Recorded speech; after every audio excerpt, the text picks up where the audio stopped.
Hello again, Saints. Pastor Dave here with another weekly devotion for you.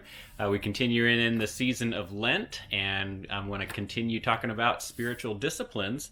The reading that I want to share from Sarah Arthur's one-year daily grind today is about the discipline of silence. Of all the spiritual practices, including prayer, Bible study, worship, and serving others, silence is definitely the hardest for me. This is no surprise to the people who know me. I'm a talker, and it has gotten me in trouble more times than I care to remember. On the one hand, I'm glad my parents encouraged me to be a confident and articulate person. On the other hand, I wish holding my tongue were as simple as taking a vow of silence. I've tried that before. A couple of years ago, I decided I would exercise verbal self-control during Lent. As I babbled on about my decision to a friend, she looked at me with amusement and said, "Well, you're not doing a very good job so far, are you?" Ouch. What's really at issue here is why I, or any of us, feel this compulsion to speak. What's the purpose of talking? Why do we learn language in the first place? When we're small children, it's so that we can articulate what we want. Instead of crying for a bottle, we learn to say, "I want my baba." When we're older, we use language to share ideas and ask questions, which is still mostly self-centered unless we're also learning how to value and respect the people we're communicating with, rather than viewing them in terms of what they can do for us.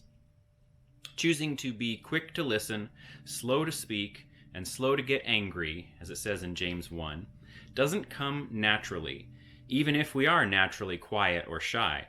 It's something we learn over time through repeated practice as we grow more and more like Jesus. So holding my tongue isn't merely about exercising self-control with what comes out of my mouth. It's about learning to put the other person first. That's what Jesus has done for us. And what greater silence could a person possibly choose than the cross? Saints, I know that silence is not an easy practice for a lot of us. Have you ever tried to take a vow of silence, or perhaps just been to a monastery or somewhere where people who were taking that vow of silence were going about their business and their day? Have you noticed how odd it feels? Just how strange and how awkward?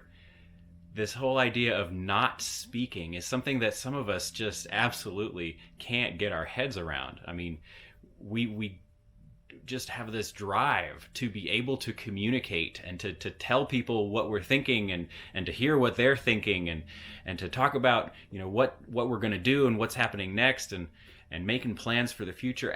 Communication it's integral to who we are as human beings. And so for us to deliberately choose not to do it is a very difficult thing. I think Sarah's point is great, though, that if we think about our communication, if we think about why we communicate, so much of what we say, of the words that we use, are purposed towards getting what we want. I mean, think about that. If you consider all of the interactions, all of the communications that you've had just today, what are the things that you've talked to other people about? Maybe you've talked about what you want to eat for dinner. Maybe you've talked about, you've gotten on the phone to try to sort out a problem with a utility company or just sort out some other issue. Maybe you've talked to a family member about the chore that they've forgotten to do or whatever behavior that they're habitually bothering you with. There are so many things that we talk about simply because we want things to change in order to be more the way that we want them. How often do we speak simply to share life?